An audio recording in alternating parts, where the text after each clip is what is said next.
의사협회 비상대책위원회는 사직서를 제출한 전공의에게 업무 개시명령을 발령하는 것은 헌법상 직업 선택의 자유를 침해하는 것이라는 입장을 밝혔습니다. 환자의 생명을 위태롭게 하면서 병원이 대비할 시간적 여유조차 주지 않고 일시에 집단적으로 사직하는 게 과연 헌법상의 기본권입니까? 자신들의 권리를 환자의 생명보다 우위에 두는 의사단체 인식에 장탄식의 우려와 유감을 표합니다. 집단 행동을 하는 전공의의 기본권이라는 주장이 국민의 본질적 기본권인 생명권보다 우선할 수 없습니다. 헌법재판소 역시 인간의 생명권은 헌법에 규정된 모든 기본권의 전제인 기본권 중의 기본권이라 판시한 바 있습니다. 또한 헌법은 모든 자유와 권리는 공공복리를 위해 법률로서 제한할 수 있다고 규정하고 있습니다. 이에 따라 의료법 제59조는 정부의 업무 개시 명령 권한을 명시적으로 규정하고 있으며 정당한 사유 없이는 명령을 거부할 수 없습니다. 의료인의 기본 소명은 국민의 건강과 생명을 지키는 것으로서 이를 위협하는 어떠한 집단 행동도 정당화될 수 없다는 것을 다시 한번 말씀드립니다.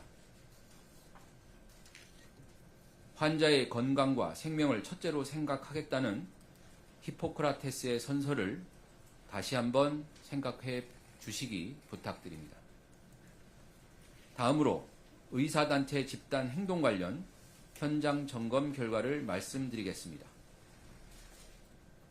50개 의료기관의 현장 점검 결과는 정확한 숫자이나 나머지 50개 기관은 서면 보고되어 현장 상황과 일부 다를 수 있음을 먼저 말씀드립니다. 먼저 2월 20일 22시 기준 주요 100개 수련병원 점검 결과입니다.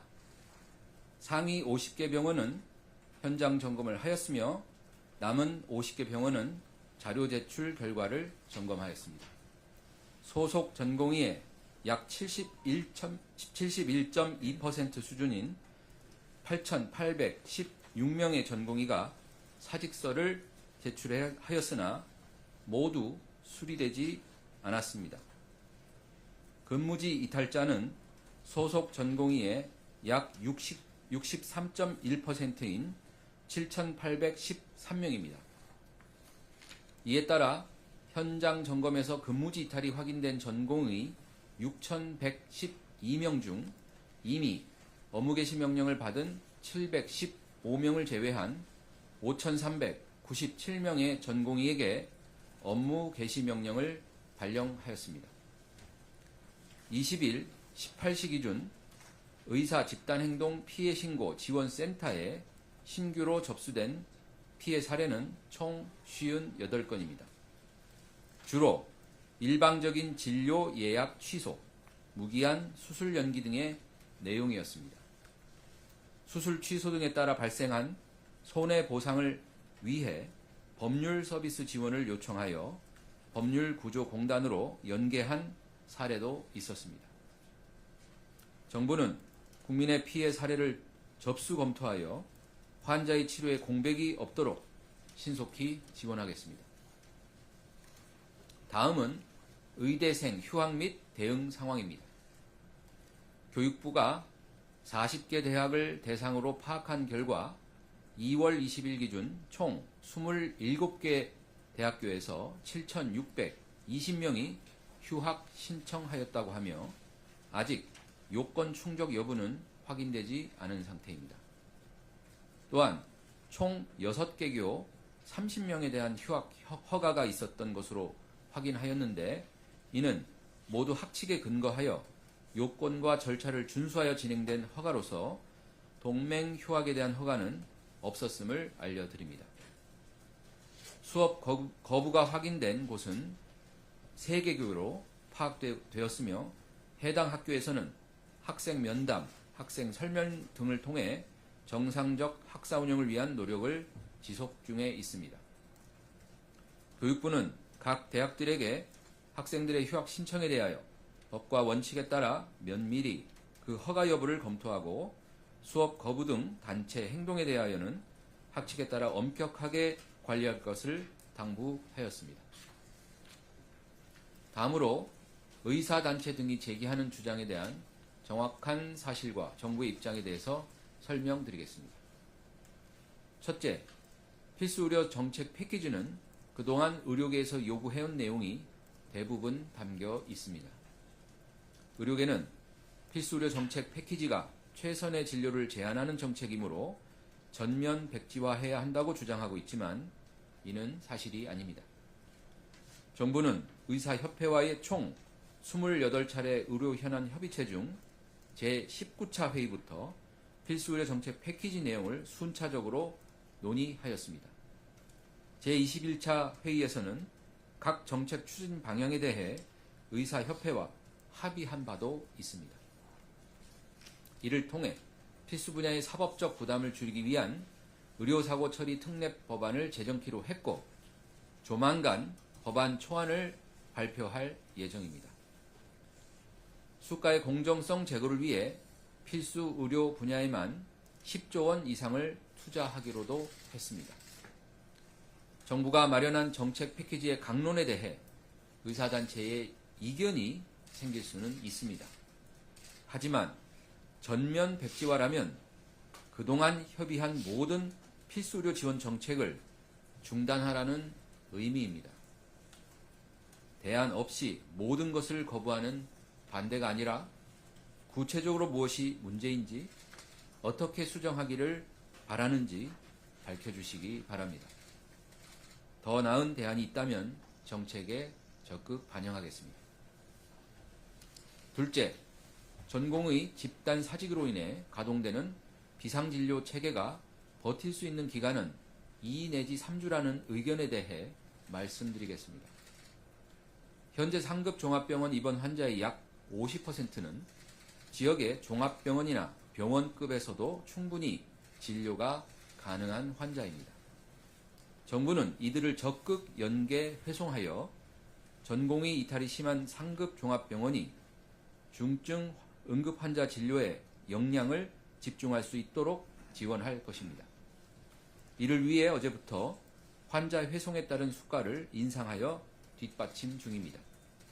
또한 상급 종합병원에 입원 중인 중증도가 높은 나머지 50%의 환자는 병원의 탄력적인 인력과 자원 운영을 지원함으로써 중증 응급진료를 최대한 유지할 계획입니다. 이를 위해 병원에서 임시 인력도 추가 채용할 수 있도록 중증 응급진료 수가를 대폭 확대하였습니다.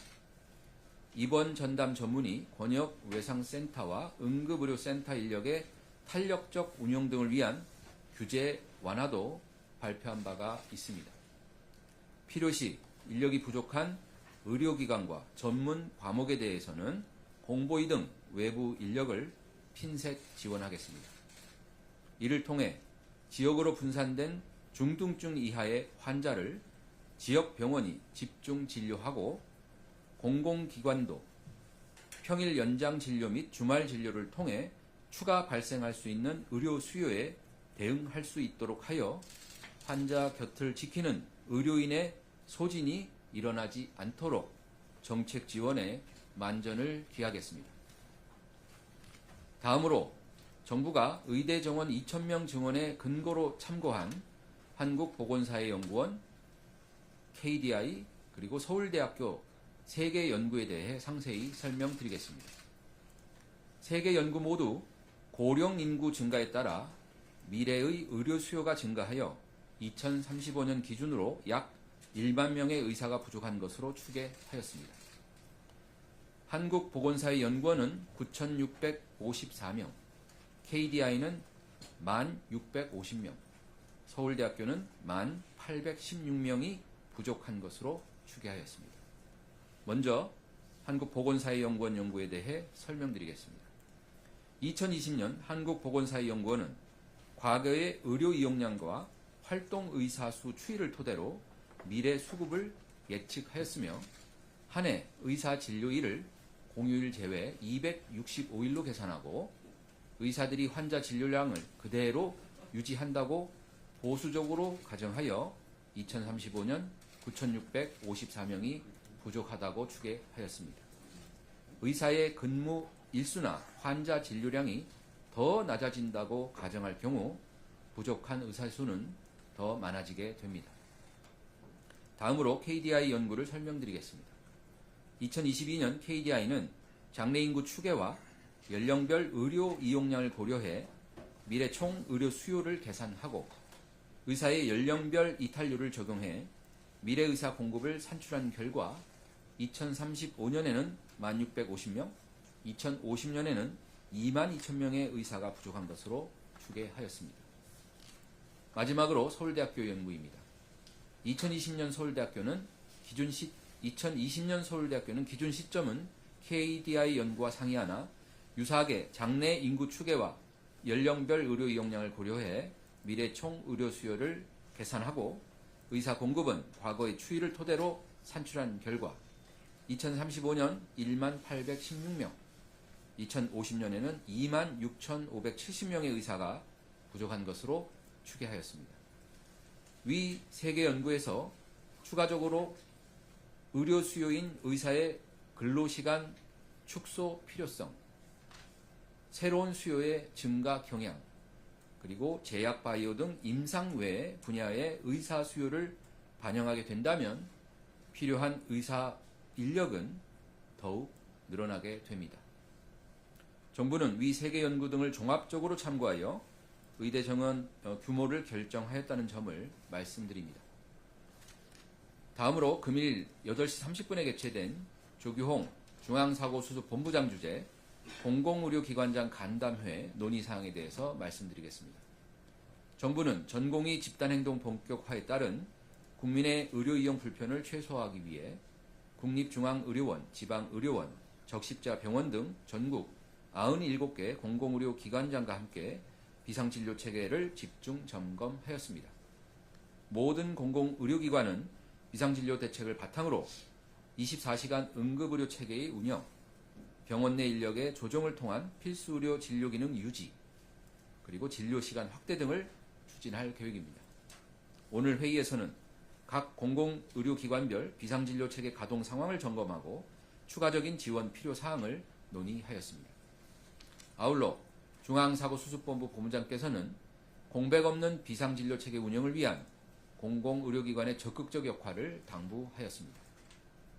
전공의 집단 행동으로 인해 제때 치료받기 어려운 환자의 적극적인 연계와 치료, 지역 내 책임의료기관으로서의 원활한 협력체계 구축을 강조하였습니다.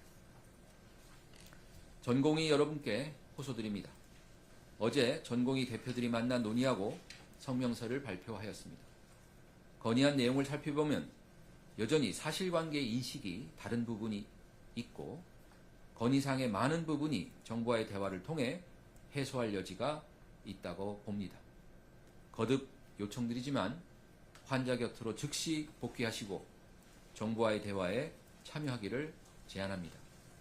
지금 복귀하면 아직 처분이 나간 것이 아니므로 모든 것이 정상을 회복할 수 있습니다. 어제는 대학병원의 전공의 부재로 수차례 수술이 어렵다는 연락을 받은 환자가 결국 경기도 성남 국군수도병원에서 수술을 받게 됐다는 기사가 있었습니다. 환자 가족들은 국민의 생명을 담보로 한 집단 행동을 비판하면서도 이제 가족을 잃지 않아도 된다는 안도감에 눈물이 날 정도로 감사하다는 말씀을 하셨습니다. 그 감사는 오직 환자의 생명을 살리고 환자들에게 새로운 삶의 희망을 줄 수 있는 의사 여러분들만이 받을 수 있는 감사입니다. 집단 행동으로는 국민으로부터 어떠한 공감과 지지도 얻을 수 없습니다. 세계 어느 나라에서도 의료인들이 중증 응급 분야의 환자를 방치하면서까지 집단 행동을 하는 사례는 없습니다. 어제 임상 강사 및 전임의 모임도 성명을 발표하였고 정부와 대화하라는 요청이 있었습니다. 정부는 임상 강사 및 전임이 와도 대화할 용의가 있습니다. 정부와 접촉해 주시고 대화의 장에 함께 하여 주시길 부탁드립니다. 국민 여러분께 말씀드립니다. 정부는 비상진료 대응체계를 확고하게 유지하여 중증응급치료에 차질이 없도록 최선을 다하겠습니다.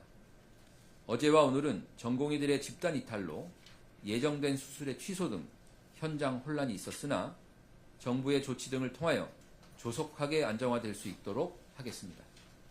상급 병원이 아니어도 충분히 진료가 가능한 중등증 이하의 질병은 지역의 종합병원 등을 통하여 진료할 수 있도록 체계를 갖추어 나가겠습니다. 진료가 가능한 지역의 병원 등 정보에 대해서는 보건복지부 홈페이지 등 온라인과 유선 전화 등을 통하여 안내할 수 있도록 조치 중입니다. 다소 불편하시더라도 국민 여러분의 적극적인 협조를 부탁드립니다. 정부는 국민 보건을 위한 의료개혁 완수를 위해 오로지 국민만을 바라보고 흔들림 없이 나아가겠습니다. 정부를 끝까지 지지하고 성원해 주시기를 부탁드립니다. 감사합니다.